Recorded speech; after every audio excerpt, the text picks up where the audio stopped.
The Oregon Trail is a game that released in 1971 as an educational tool to teach kids about the real Oregon Trail. And if you're me, the only experience you have with it is this Brutal Moose video. Yeah, I can tell that's a person, but I'm not exactly sure what's wrong with their faces. I mean, this one is a little, and this one is, no, don't look at that! So as a small child, I wanted to play Oregon Trail, so I looked on the App Store, but it wasn't there. But there was a game a million times cooler and more badass than the Oregon Trail. And that game is Oregon Trail. Get it? It's like Oregon from that, but also it's like zombies because we're zombies. Oregon Trail is a parody of Oregon Trail made in 2012, with the main appeal being that instead of hauling a wagon across the United States for some reason, you're going across the US to find a safe camp away from the zombie apocalypse. And I played it a little bit as a kid, and I want to play it now and make a video about it. Do I have to explain myself so much? Am I allowed to make a fucking video these days?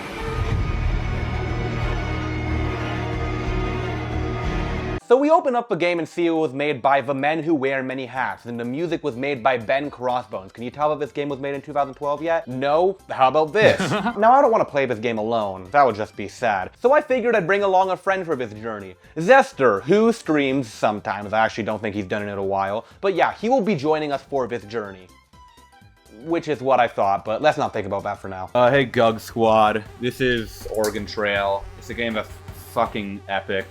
I'm here with, obviously, with my friend, Zester. Wagwan, this is like... We choose the highest difficulty. What difficulty do we want? Suicide. Okay. Suicide or you're a bitch. Suicide! Suicide! Yes please! Choose our character and immediately get thrown into the action where we're getting our bacon saved by this priest named Clements. There's a good chance if we're still alive, it'll be set up at the... I don't have to fucking read this. Dude, you should go into voice acting. I don't have to fucking read. I don't have to do this. Voice acting. I don't have to do this shit, man. I don't have to fucking read. What, am I gonna read? I'm gonna read right now? Well, the game, it's giving you stuff to read. Shut the I don't know how to do that. We give the party and ourselves some names, and we're off with Clements to go to Washington, D.C. to get supplies and our friends. I'll try it again. Alright, I think I've got your nephew and fuel for us to make it a D.C. In this baby, let's hit the road, I'll drive. Press any button to continue. You just completely bulldozed me, you know about, right? It's like... Yeah, I did. I didn't stutter.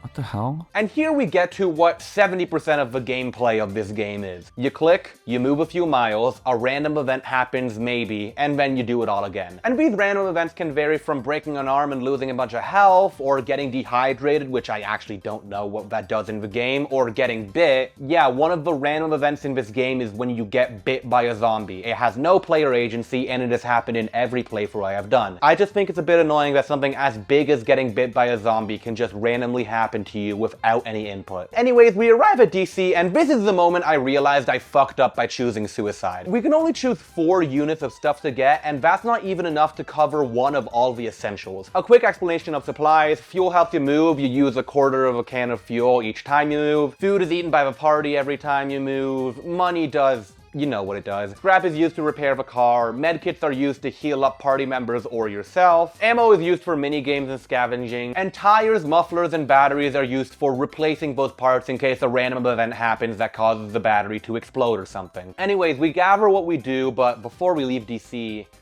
we have to put down Clements because he got bit. Man, that's really sad. Anyways, after we leave DC, we have to stop pretty much immediately to scavenge. Scavenging is the main way to get items in the game. Basically, you walk around picking up items, zombies will come out from the border, and you either have to juke them out or shoot at them. And once you survive for 60 seconds, you can get your items, but if you get attacked by a zombie, you will get hurt and also walk away with less than what you would have. The zombies come in 3 variants: normal, crawlers who can crawl through obstacles, and big boys who take 2 shots to take down. I really like this system. I think it's a good homage to Oregon Trail's hunting, and yeah, I think it's good. If you think this is gonna be in the fucking video, you are... But he didn't actually die. What? This isn't gonna be... I'm cutting all of this out. I'm cutting you out of it. Anytime you speak for the rest of the video, you're done. So we make a stop at our first town, Pittsburgh. At these towns, you can do various things. Buy and sell supplies, get a car upgrade or combat upgrade, or you can work jobs. There are 3 types of jobs in Oregon Trail: retrieval, defense, and bandits. Retrieval, you basically walk to get an item as zombies try to get you. Defense, you stay in one place as zombies try to get you. And bandits, where you shoot at these bandits that pop out at a specific time while avoiding bullets yourself, and you have to shoot them when they pop out. And this is where I have to tell you, I'm not good at shooting in this game. Dude. Shut up. Shut up. Dude. Come on, do better right now. Oh, sorry, you don't have the game. You're just watching me play. I've never been good at shooting in any game, but like, this is a bit embarrassing, don't you think? I like the jobs in this game, although I'm not a big fan of bandits because the core mechanic of having to predict when people pop up is pretty annoying, but like, overall, these are fun mini-games that allow you to get more items. This is giving off Russian vibes. I'm sorry if that offends anyone, and I will inform you if it was in Russia. I'm not putting this in the video. No, you should put this in the video.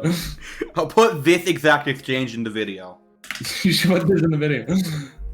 Okay, and the clip ends there. Oh no! There's a horde of zombies blocking us on our way out of Pittsburgh. This happens quite a few times in the game, and I've actually never read up on the mechanics and just kind of guess how they work, and oh look, we made it through. As we start to make our way to the next town, Mall, we hear the sound of deer, and oh my god, oh fuck, zombie deer, oh my god! All the deer, no, yeah, come on, keep coming, yeah, all the deer. All the deer, all the deer, all the time. More deer, more deer. Wait a minute. Wait a minute. Wait a minute. I found a grave that was just hilarious, but then a zombie crawled out, but don't worry, I shot it first try. Oh, now I'm making great progress. I'm scavenging for food, I'm doing jobs, I'm buying a V6 engine, I kill some bikers who look like Ninja Turtles, everything is going swell. Small issue, each time I scavenge, I'm barely getting anything. I'd be lucky to get out with 100 ounces of food in a scavenge, but that shouldn't be an issue. Sometimes boss fights happen while scavenging, and I don't think you can kill the boss. I mean, like, I shot this guy like 20 times and he didn't go down. So I guess that's just a fun mechanic where sometimes for no reason your scavenge will get a lot harder. And that wouldn't really be an issue if suicide wasn't so difficult and failing a scavenge could mean the difference between winning and losing. On the way to St. Louis, I encountered a guy playing a cup game, but I was too fucking poor to play it.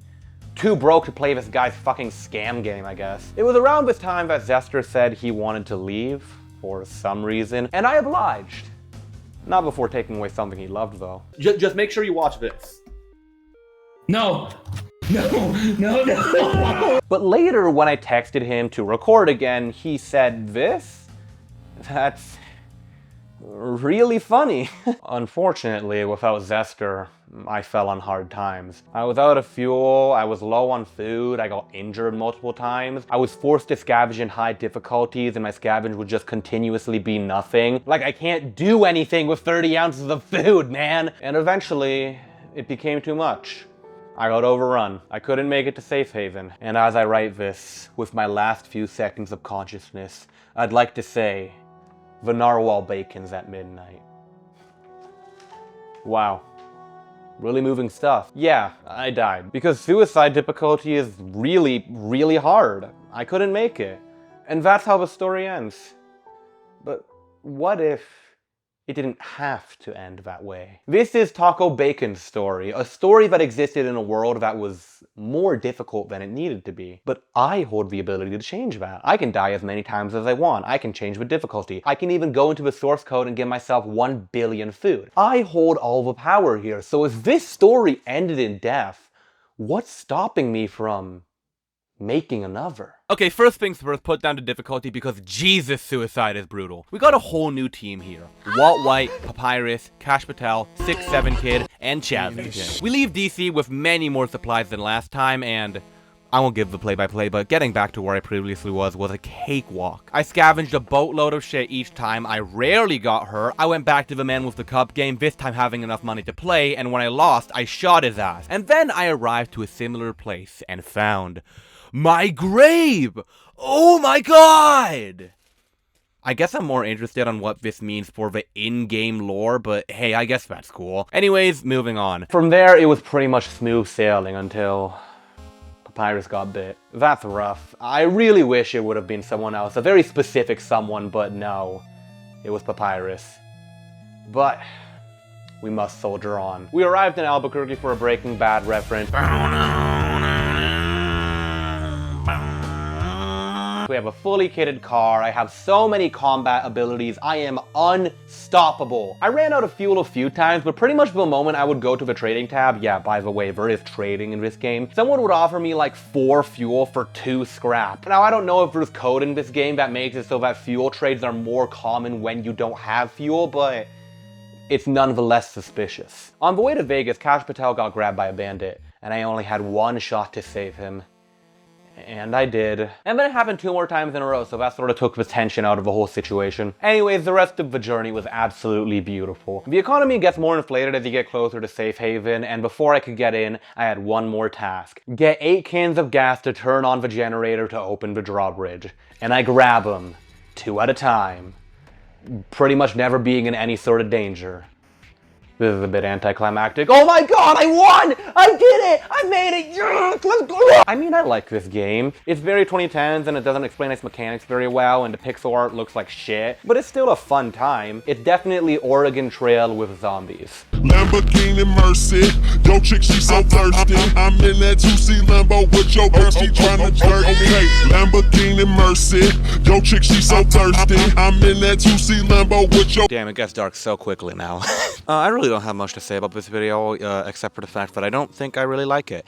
Like this one, I don't know. My brother told me I should make a video about Oregon Trail, and I did, and I'm like, is this video good? Maybe. Tune back in next month for a better GUG video. I have nothing else to say except go follow Zester and tell him to start streaming again, because he is a bum-ass bitch for not streaming. Fuck you, Zester. Okay.